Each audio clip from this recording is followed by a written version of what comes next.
Good The evening. stage You might see a lights of delivery guy, but America's tonight I'm Got delivering a Talent dream. burned This bright, stage is my but route, and standing you're at my the center of VIPs. it all was a young Feel the man who power, let looked it take like he control belonged tonight. anywhere but there. His name was Miguel Santos, a 22-year-old delivery rider from Queens, New York. By day and night, Miguel pedaled through traffic, rain, snow, and heatwaves, delivering meals to strangers who rarely remembered his face. He wore a helmet more often than headphones, and his hands were rough from gripping bicycle handles instead of microphones. For most people in the audience, he was just another contestant. For Miguel, this stage was the finish line of a race he had been running his entire life. Miguel was born in Manila, Philippines, in a small neighborhood where music floated through open windows and radios never stayed quiet for long. His earliest memory was his mother humming the Philippine National Anthem while ironing clothes.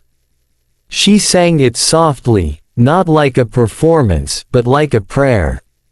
Miguel's father used to stand straight whenever the anthem played, even if it came from a broken speaker in a neighbor's house.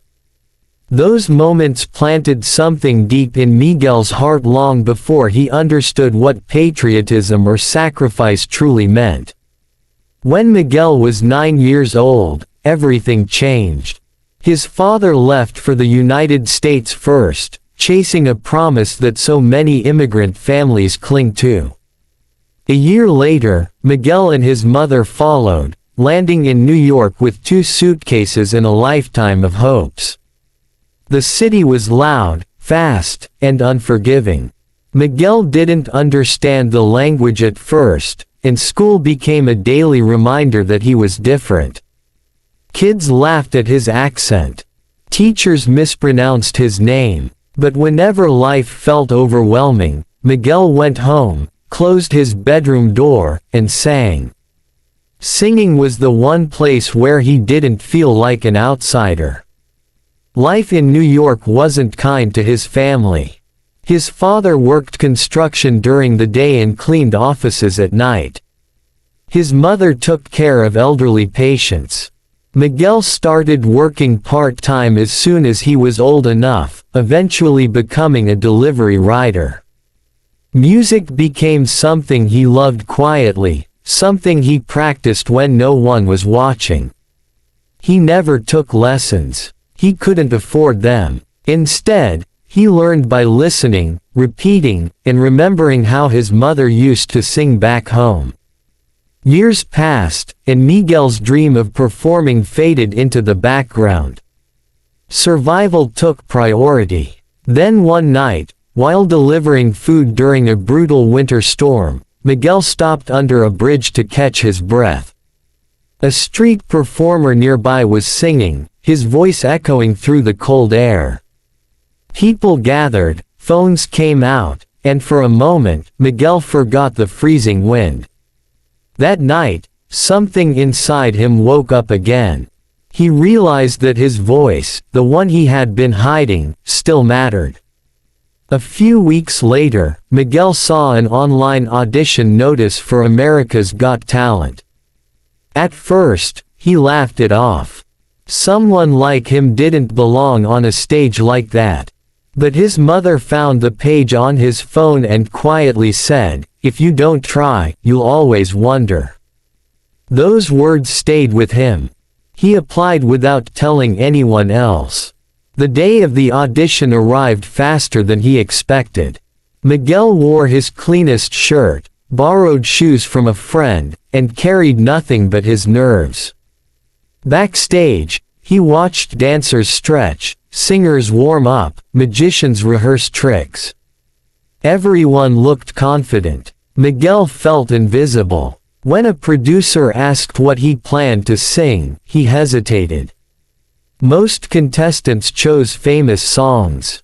Miguel chose something different. He chose the Philippine National Anthem. When Miguel walked onto the stage, the judges smiled politely. Simon Cowell leaned forward, curious but reserved. "So, Miguel," Simon said, "what do you do for "A living." Miguel swallowed and replied, "I deliver food in New York City." The audience murmured softly, "And why AGT?" Simon asked. Miguel paused, then said, "Because this is the biggest stage, and I want to sing for my family and for my country." Simon raised an eyebrow. "What will you be singing today?" Miguel answered, "I will sing the Philippine National Anthem." A brief silence followed. It wasn't a typical choice. Some people in the audience looked confused. Others leaned in, intrigued. The music began, simple and unadorned.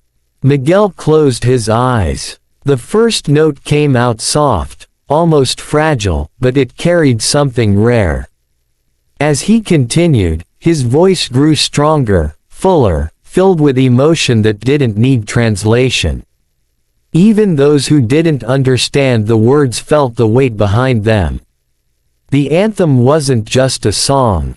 It was Miguel's childhood, his parents' sacrifices, his identity stretched between two countries. Halfway through the performance, the camera cut to the judges. Howie Mandel sat still, eyes fixed on the stage.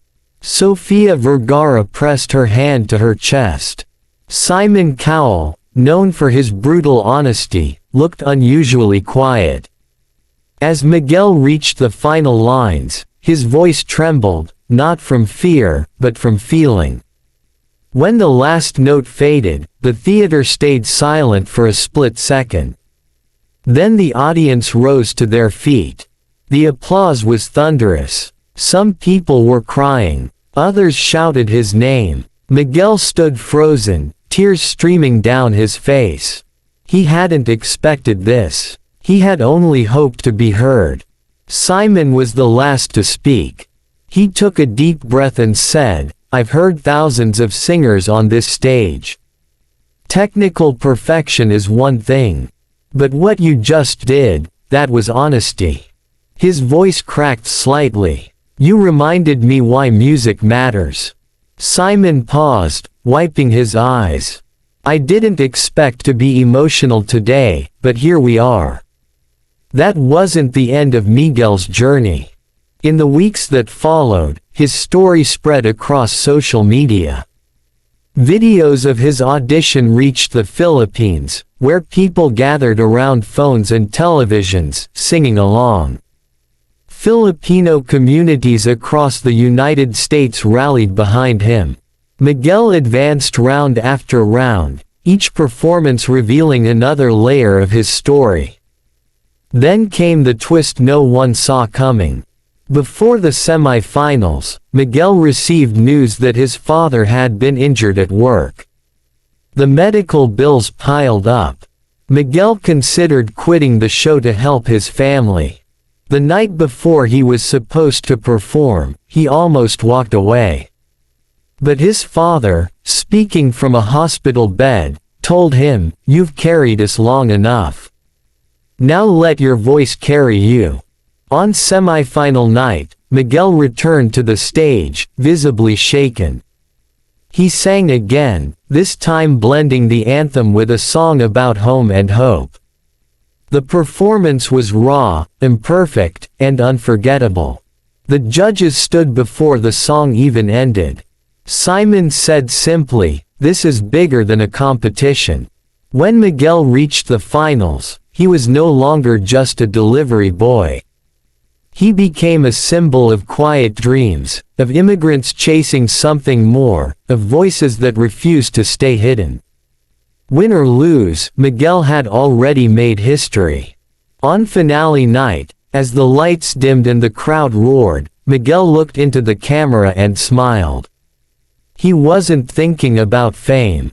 He was thinking about his mother singing in a small apartment, his father standing tall during the anthem, and every delivery ride that led him here.